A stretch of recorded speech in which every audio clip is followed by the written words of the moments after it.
गणेशाय नमः। ओम श्री गणेशाय नमः। जय श्रीमन, जय भोले। श्रीमद् भागवत प्रथम स्कंद का अथ 10वां अध्याय, श्री कृष्ण का द्वारका गमन। जय श्री कृष्ण।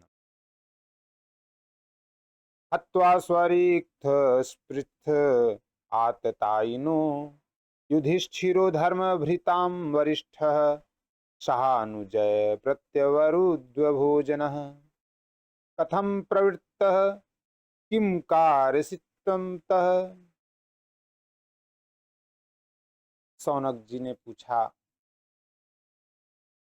धार्मिक शिरोमणि महाराज युधिष्ठिर ने अपनी पैतृक संपत्ति को हड़प जाने के इच्छुक आतताइयों का नाश करके अपने भाइयों के साथ किस प्रकार से राज्य शासन किया और कौन कौन से काम किए, क्योंकि भोगों में तो उनकी प्रवृत्ति थी ही नहीं।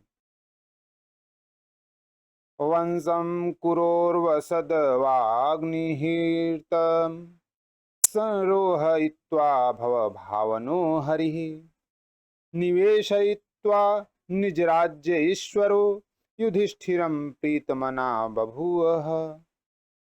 निशम्य भीष्मोक्तमथाच्युक्तोक्तं प्रवृत्त विज्ञान विधूत विभ्रमः। शशाय गामिन्द्र इवाजिताश्रयः परिद्यूपान्ता मनुजानुवर्जितः। सूत जी कहते हैं, संपूर्ण सृष्टि को उज्जीवित करने वाले भगवान श्री हरि परस्पर की कलहाग्नि से दग्ध कुरुवंश को पुनः अंकुरित कर और युधिष्ठिर को उनके राज्य सिंहासन पर बैठाकर बहुत प्रसन्न हुए। भीष्म पितामह और भगवान श्री कृष्ण के उपदेशों के श्रवण से उनके अंतःकरण में विज्ञान का उदय हुआ और भ्रांति मिट गई। भगवान के आश्रय में रहकर वे समुद्र पर्यंत सारी पृथ्वी का इंद्र के समान शासन करने लगे। भीमसेन आदि उनके भाई पूर्ण रूप से उनकी आज्ञाओं का पालन करते थे। कामम वर्ष पर्जन्य सर्व काम दुधाघामहि शिशुचुः संव्रजान गावः पयशोध स्वतीर्मुदा। नदा समुद्रा गिरयः स्वनस्पति विरुधः फलन्त्यो सद्यः सर्वा काममन्वृत्तु तस्य वै। युधिष्ठिर के राज्य में आवश्यकता अनुसार यथेष्ट वर्षा होती थी। पृथ्वी में समस्त अभिष्ट वस्तुएं पैदा होती थीं। बड़े बड़े थनों वाली बहुत सी गायें प्रसन्न रहकर गौशालाओं को दूध से सींचती रहती थी। नदियां, समुद्र, पर्वत, वनस्पति, लताएं और औषधियां प्रत्येक ऋतु में यथेष्ट रूप से अपनी अपनी वस्तुएं राजा को देती थी।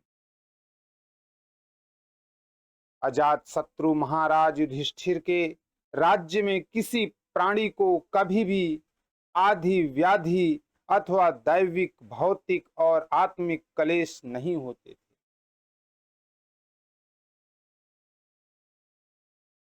नादयो व्याधयः क्लेशा देवभूतात्मा हेतवः अजात शत्राव भयवन जंतूनां राज्ञी कहर्हिर्चित।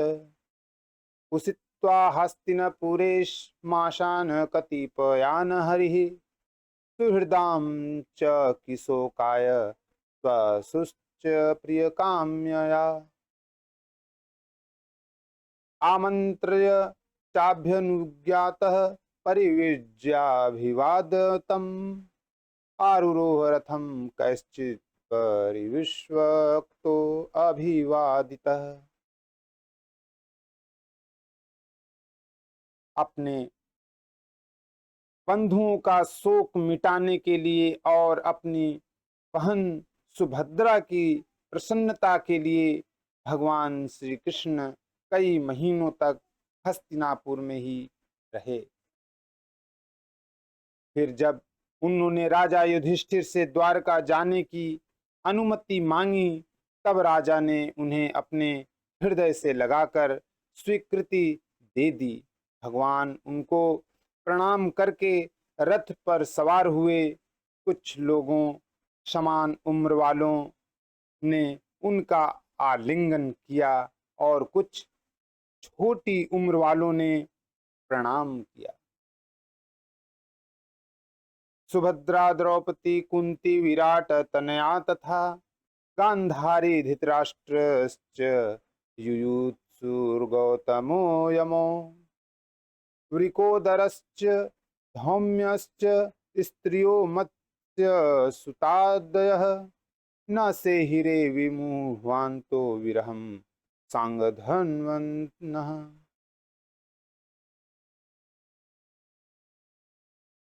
उस समय सुभद्रा, द्रौपदी, कुंती, उत्तरा, गांधारी, धृतराष्ट्र, युयुत्सु, कृपाचार्य, नकुल, सहदेव, भीमसेन, सौम्य और सत्यवती आदि सब मूर्छित से हो गए।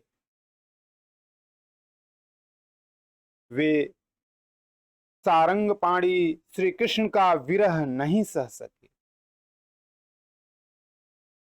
सत्संगान्मुक्त दुह संगो हातुम नोत्सहते बुधः कीर्त्यमानं यशो यस्य सकृदाकर्ण्य रोचनम् तस्मिन्यस्तधिः पार्था सहेरन वर्यः कथम दर्शन स्पर्श लंसापसनयनाशन भोजन है। भगवत भक्त सत्पुरुषों के संग से जिसका दुख संग छूट गया है, वह विचारशील पुरुष भगवान के मधुर मनोहर सुयस को एक बार भी सुन लेने पर फिर उसे छोड़ने की कल्पना भी नहीं करता। उन्हीं भगवान के दर्शन तथा स्पर्श से, उनके साथ आलाप करने से तथा साथ ही साथ सोने, उठने, बैठने और भोजन करने से जिनका संपूर्ण हृदय उन्हें समर्पित हो चुका था, वे पांडव भला उनका विरह कैसे सह सकते थे।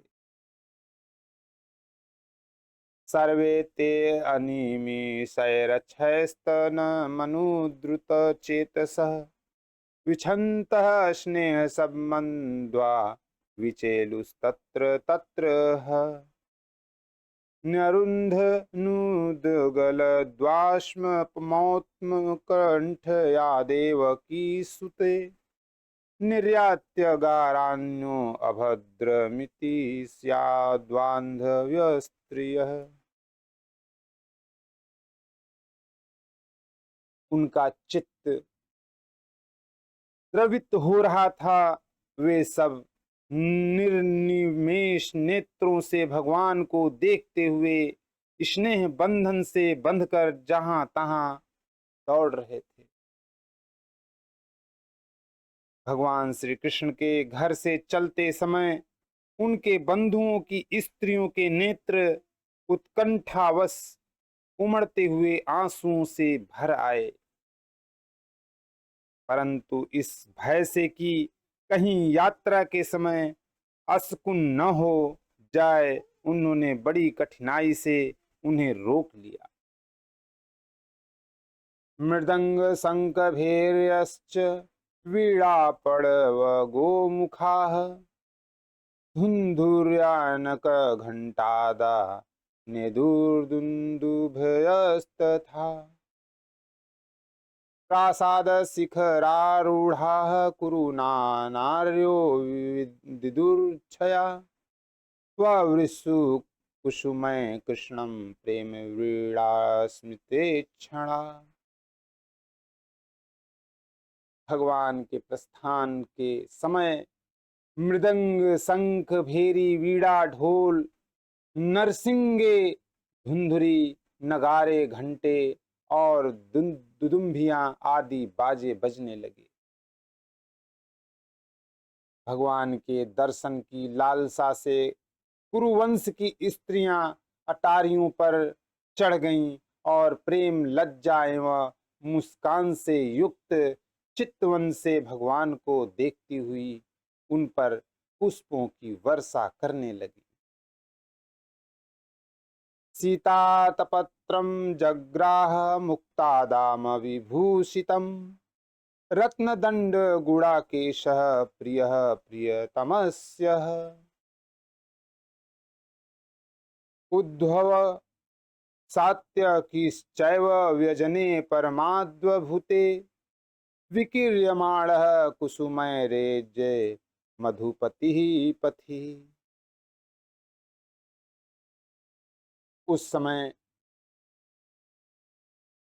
भगवान के प्रिय सखा घुंघराले बालों वाले अर्जुन ने अपने प्रियतम श्री कृष्ण का वह श्वेत छत्र जिसमें मोतियों की झालर लटक रही थी और जिसका डंडा रत्नों का बना हुआ था, अपने हाथ में ले लिया। उद्धव और सात्यकी बड़े विचित्र चंवर डुलाने लगे। मार्ग में भगवान श्री कृष्ण पर चारों ओर से पुष्पों की वर्षा हो रही थी। बड़ी ही मधुर झांकी थी। वाह, जय श्री कृष्ण। अश्रूयन्ताशीष सत्यास्तत्र तत्र द्विजेरिताः नानुरूपानुरूपाश्च निर्गुणस्य गुणात्मनः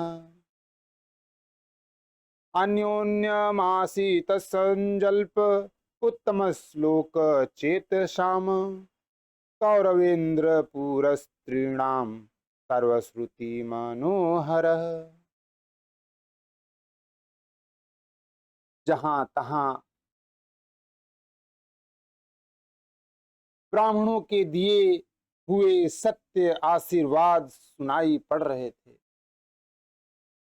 वे सगुण भगवान के तो अनुरूप ही थे, क्योंकि उनमें सब कुछ है, परंतु निर्गुण के अनुरूप नहीं थे,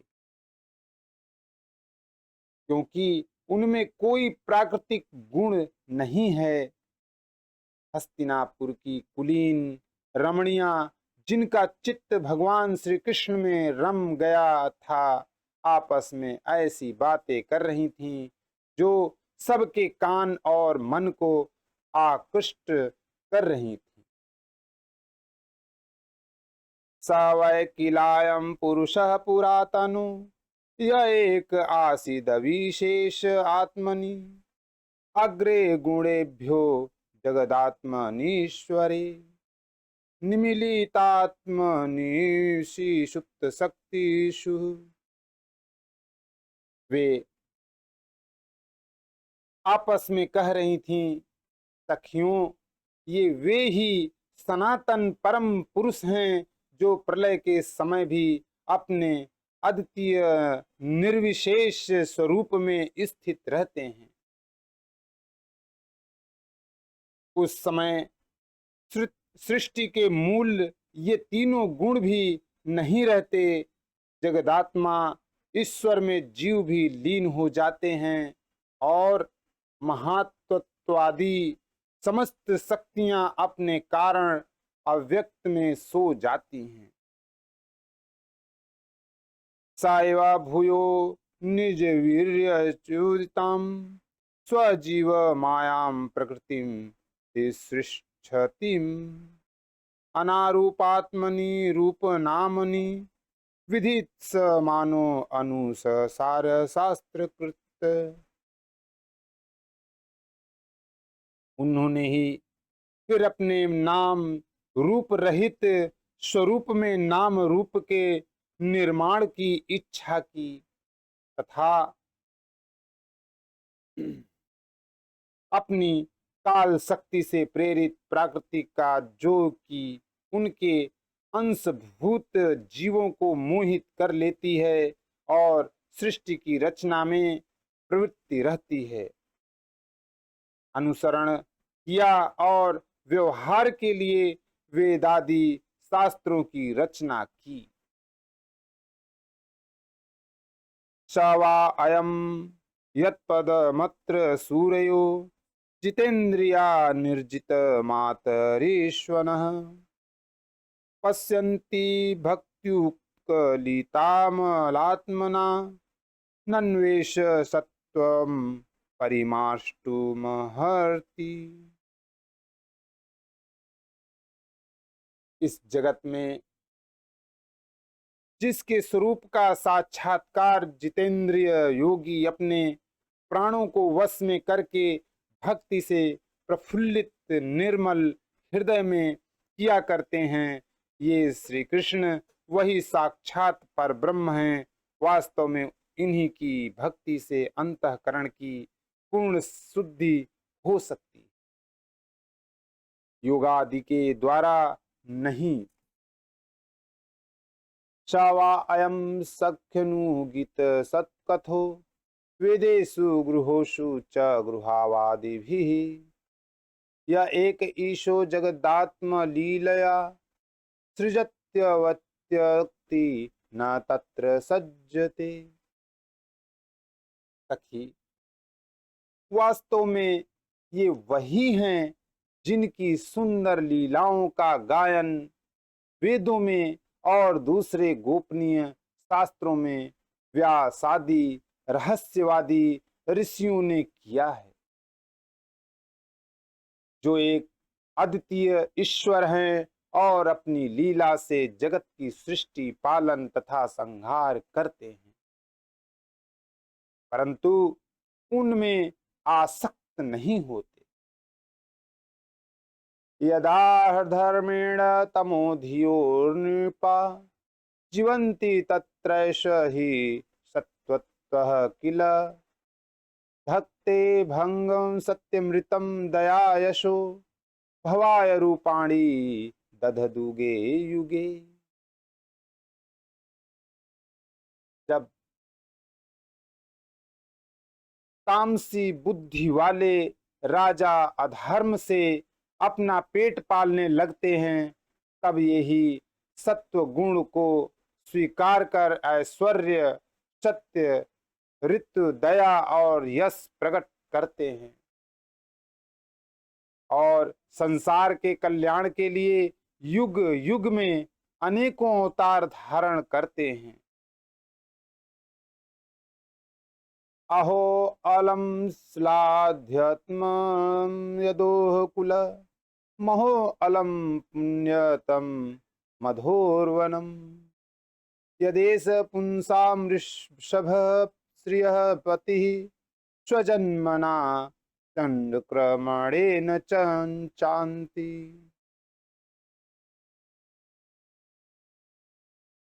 अहो, यह यदुवंश परम प्रशंसनीय है, क्योंकि लक्ष्मीपति पुरुषोत्तम श्री कृष्ण ने जन्म ग्रहण करके इस वंश को सम्मानित किया है।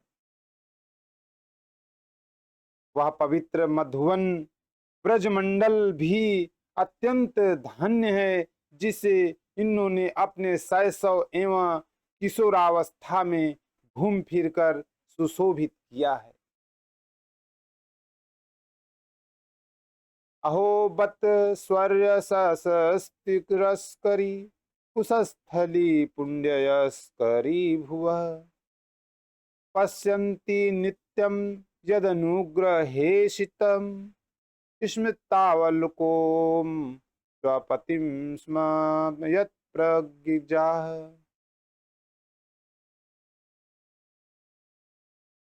बड़े हर्ष की बात है कि द्वारका ने स्वर्ग के यश का तिरस्कार करके पृथ्वी के पवित्र यश को बढ़ाया है। क्यों न हो वहां की प्रजा अपने स्वामी भगवान श्री कृष्ण को, जो बड़े प्रेम से मंद मंद मुस्कुराते हुए उन्हें कृपा दृष्टि से देखते हैं, निरंतर निहारती रहती हैं। सखी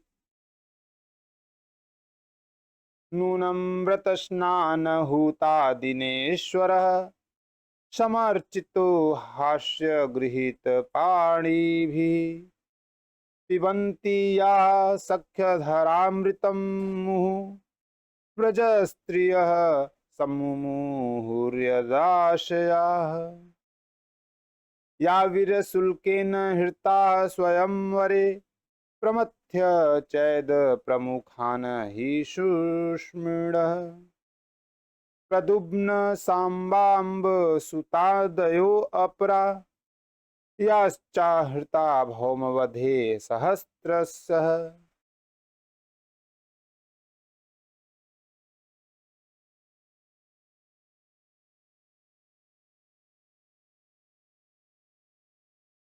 सखी, जिनका इन्होंने पाणी ग्रहण किया है उन स्त्रियों ने अवश्य ही व्रत, स्नान, हवन आदि के द्वारा इन परमात्मा की आराधना की होगी, क्योंकि वे बार बार इनकी उस अधर सुधा का पान करती हैं जिसके स्मरण मात्र से ही ब्रज बालाएं आनंद से मूर्छित हो जाया करती। ये स्वयंवर में शिशुपाल आदि मतवाले राजाओं का मान मर्दन करके जिनको आप अपने बाहुबल से हर लाए थे, तथा जिनके पुत्र प्रद्युम्न, शांब, आंब आदि हैं, वे रुक्मिणी आदि आठों पटरानियां और भौमासुर को मारकर लाई हुई जो इनकी हजारों अन्य पत्नियां हैं, वे वास्तव में धन्य हैं, क्योंकि इन सभी ने स्वतंत्रता और पवित्रता से रहित स्त्री जीवन को पवित्र और उज्जवल बना दिया है। इनकी महिमा का वर्णन कोई क्या करे। इनके स्वामी साक्षात कमल नयन भगवान श्री कृष्ण हैं।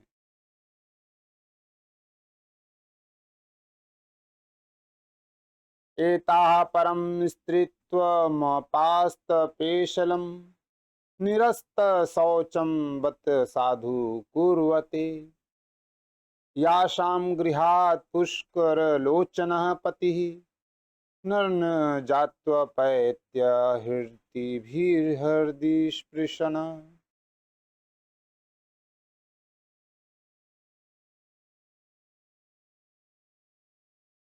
जो नाना प्रकार की प्रिय चेष्टाओं तथा पारिजात आदि प्रिय वस्तुओं की भेंट से इनके हृदय में प्रेम एवं आनंद की अभिवृद्धि करते हुए कभी एक क्षण के लिए भी इन्हें छोड़कर दूसरी जगह नहीं जाते। एवं विधा गदंतीनां स गिरः पुरयोषितां निरीक्षणेनाभिनंदन तस्मितेन ययो हरिः अजातशत्रु पृतनाम गोपीथाय मधुद्विषः परेभ्यः संकितः स्नेहात् प्रायुण्डक्त चतुरण्डियुडिम्। हस्तिनापुर की स्त्रियां इस प्रकार बातचीत कर ही रही थीं कि भगवान श्री कृष्ण मंद मुस्कान और प्रेम पूर्ण चित्तवन से उनका अभिनंदन करते हुए वहां से विदा हो गए। अजात शत्रु युधिष्ठिर ने भगवान श्री कृष्ण की रक्षा के लिए हाथी, घोड़े, रथ और पैदल सेना उनके साथ कर दी। उन्हें स्नेहवश यह शंका हो आई थी कि कहीं रास्ते में शत्रु इन पर आक्रमण न कर दे। अथ दुरागतान शौरिः कौरवान विरहातुरान तनिन्वर्य दृढ़ं स्निग्धान प्रायात् स्वनगरी प्रियेह कुरुजांगल पांचालान सुरसेनान श्यामुनान ब्रह्मावर्त कुरुक्षेत्रम मत्स्यान सारस्वतानथ।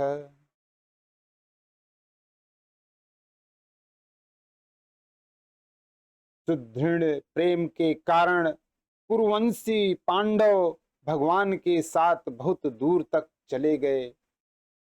वे लोग उस समय भावी विरह से व्याकुल हो रहे थे। भगवान श्री कृष्ण ने उन्हें बहुत आग्रह करके विदा किया और सात्यकी, उद्धव आदि प्रेमी मित्रों के साथ द्वारका की यात्रा की।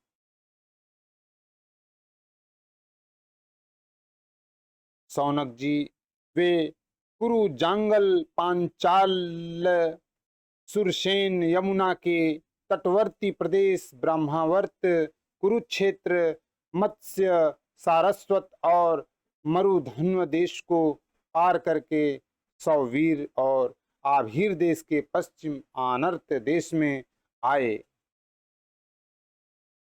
मरुधन्वमतिक्रम्य सवीराभिरयोपरान् आनर्तान् भार्गवोपागाच्छान्तबाहो मनाग्विद्भुः तत्र तत्रत्यैर्हरिप्रत्युदताहर्यण सायं भेजे दिशं पश्चाद्वगद्विष्ठो गां गतस्तदा। उस समय अधिक चलने के कारण भगवान के रथ के घोड़े कुछ थक से गए। मार्ग में स्थान स्थान पर लोग उपहार आदि के द्वारा भगवान का सम्मान करते। सायंकाल होने पर वे रथ पर से भूमि पर उतर आए और जलाशय पर जाकर संध्या वंदन करते हैं। यह उनकी नित्यचर्या थी। इति श्रीमद्भागवते महापुराणे पारमहंस्यां संहितायां प्रथम स्कंधे नैमिषीयोपाख्याने श्रीकृष्ण द्वारकागमनम नाम 10वां अध्याय समाप्त। जय श्री कृष्ण, जय श्री हरि।